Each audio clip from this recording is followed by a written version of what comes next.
Guys, ini bukanya susah banget guys. Press here. Press mana tuh?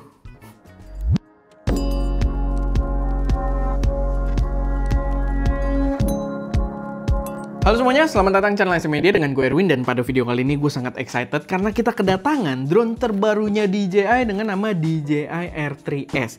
Ini adalah drone terbaru mereka di jajaran mid-level mungkin, tapi secara kualitas gambar itu udah improve banget. Dan juga dari segi keamanannya, karena dia udah membawa teknologi sensor yang lebih gokil lagi. Di sini dia bahkan bawa front facing LiDAR sensor. Jadi udah pakai LiDAR. Jadi kayak mobil-mobil autonomous gitu ya. Mungkin penerapannya bakal seru di sini, tapi ya kita lihat nanti. Tapi sebelumnya gue kasih disclaimer dulu. Si DJI Air3S ini dikirimkan oleh DJI Indonesia. So biar kalian tahu aja, tapi mereka tidak ada memberikan gue briefing apapun untuk pembahasan soal drone-nya ini.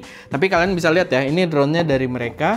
Dan gue bebas untuk membahasnya sesuka gue gitu ya. Walaupun memang gue lumayan excited dari bahkan nonton video launchingnya. Tapi kalian bisa lihat di sini not for sale karena ini dikirimkan oleh mereka. Kita berusaha untuk transparan aja dengan kalian.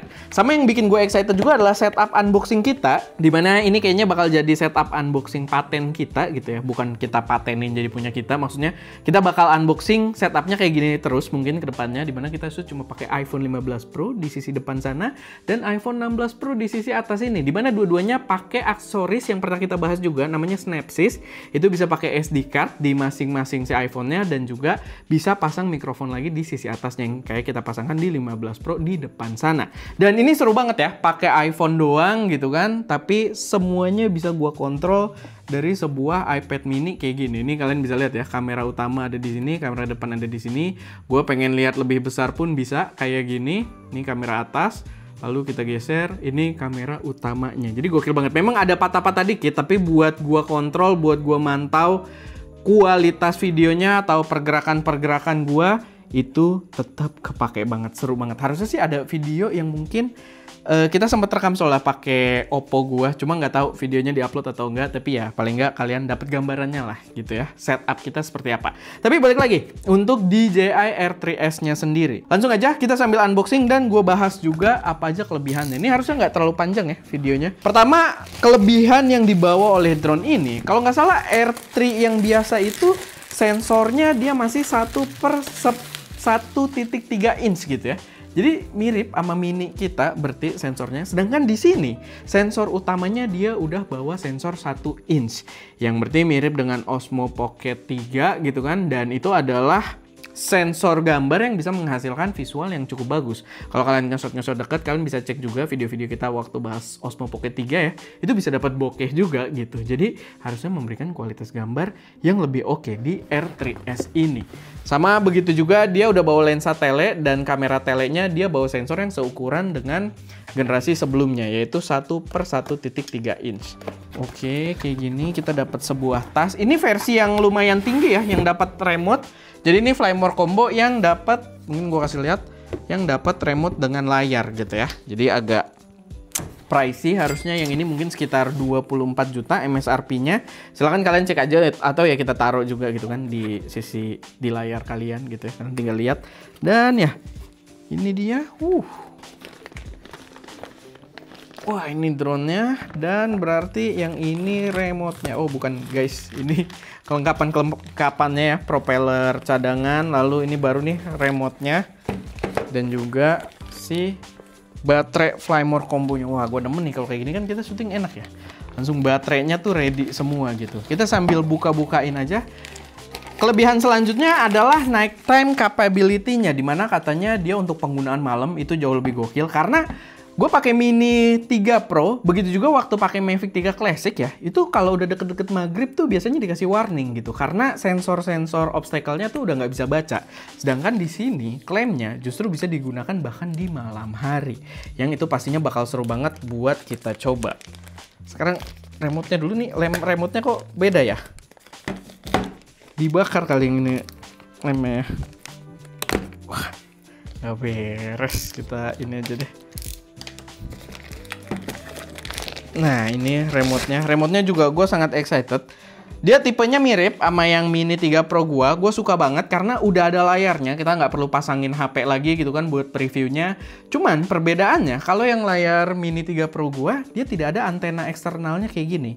Yang ekspektasi gua harusnya dengan ada antena kayak gini, pastinya jarak yang disupport itu bisa lebih jauh dan koneksinya bisa lebih stabil. Oke, ini baterainya. Baterainya dia kompatibel nggak ya sama Air yang lama? Harusnya sih bisa, cuman kita nggak tahu juga, dan kita juga bukan pengguna Air 3 gitu kan. Sekarang kita lihat, ini sih kayaknya cuma kelengkapan doang. Ini apa ya? Filter kah? Kita langsung dapat filter. Keren juga kalau langsung dapat. Apa ini? Ya, kita dapat filter. ND ternyata kalian bisa lihat ya. Ya, ada ND 8, ND 32 dan 128. Oke banget, kita berarti bisa langsung jalan gitu kan tanpa harus nunggu beli ND dari third party lagi. Lalu yang gokil lagi dari si Air 3S ini adalah dia udah membawa memori internal yang sangat lumayan. Dia udah membawa memori 42 GB. Jadi nggak ada tuh cerita-cerita kita lupa bawa memori, nggak jadi syuting gitu kan, udah jalan jauh-jauh. Karena di drone-nya sendiri kita tinggal ya atur aja storage ya, kalau ada shot-shot lama yang udah nggak kepake kita hapus, karena dia bawa memori yang selalu standby di drone-nya gitu. 42 GB lumayan loh. Dan ini tren yang gua harap mulai diadaptasi juga di banyak brand-brand produktivitas lainnya ya, brand-brand kamera lain gitu, kayak di kamera, action cam, atau ya drone kayak gini. Kayak trennya tuh lagi mereka buat gitu. Kayak kemarin itu kita coba di DJI Action 5 Pro-nya juga dia udah bawa memori internal yang kapasitasnya sangat-sangat cukup gitu. Jadi itu gua harap bisa diterapkan juga di yang lain. Dia nggak langsung kepasang propellernya ya, jadi nanti kita harus pasang sendiri. Guys, ini bukanya susah banget guys. Press here, press mana tuh? Oke, kita tekan ke bawah. Oke, simpel sekali sebenarnya. Nah, ini dia drone-nya, dan ya kalian bisa lihat, kameranya juga gede ya. Bahkan modul kameranya, karena di sini dia bawa 2 kamera, walaupun dia sensornya yang utama 1 inch ya, tapi tampangnya jadi lebih keren dari Mavic 3 Classic gua, menurut gua gitu ya. Walaupun Mavic 3 Classic gua sensornya micro four third, tapi dia cuma 1 kan, cuma 1 kamera. Sedangkan di sini dia karena bawa 2 sama telefotonya. Yang buat bikin movement yang lebih dynamic tuh bakal lebih seru kalau ada lensa telenya kayak gini. Dan menurut gua harusnya ya, by teori hasilnya pun cukup proper karena sensornya untuk si telenya ini nggak kecil banget, udah 1/1.3 inch. Lalu yang menarik juga adalah dia punya fitur Enhance RTH. Nah, ini yang bakal kita tes nanti, nggak bisa gua langsung simpulkan sekarang, tapi dia bisa return to home di malam hari, itu jauh lebih presisi, jauh lebih cakep gitu ya, jauh lebih aman dibandingkan kalau kita pakai drone-drone DJI lainnya. Karena lihat di sisi depannya ini adalah kompartemen untuk berbagai sensor, termasuk LiDAR-nya itu tadi ya, yang kalau di malam hari dia bakal kepake buat ngeliat obstacle sekitar. Dan Enhance RTH-nya ini atau Return to Home-nya ini yang didemokan di video promosionalnya DJI itu menarik. Karena return to home-nya itu dia masuk ruangan, masuk dan dia berhenti di atas meja. Menurut gue itu klaim yang agak terlalu ekstrim, tapi kayaknya lumayan seru buat kita coba gitu ya. Cuman ya mungkin nanti kita cari yang lebih controlled environment gitu ya, yang lebih aman, karena kalau ya di hotel atau di apartemen orang kayaknya terlalu berbahaya resikonya. Balik lagi, penggunaan malam harinya harusnya lebih oke. Belum lagi karena dia si sensornya sendiri juga udah pakai sensor 1 inch gitu ya, yang membuat shot malamnya harusnya ya paling nggak jauh lebih baik dari lensa telenya.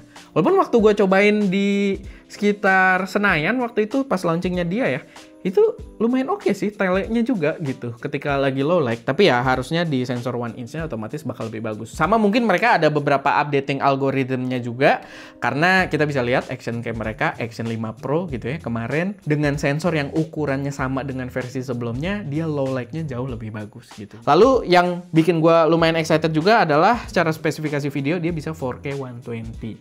Jadi kita bisa mungkin kayak mobil crossing river gitu kan, sambil nyipratin air kita shot pakai drone, dia bisa slow mo juga.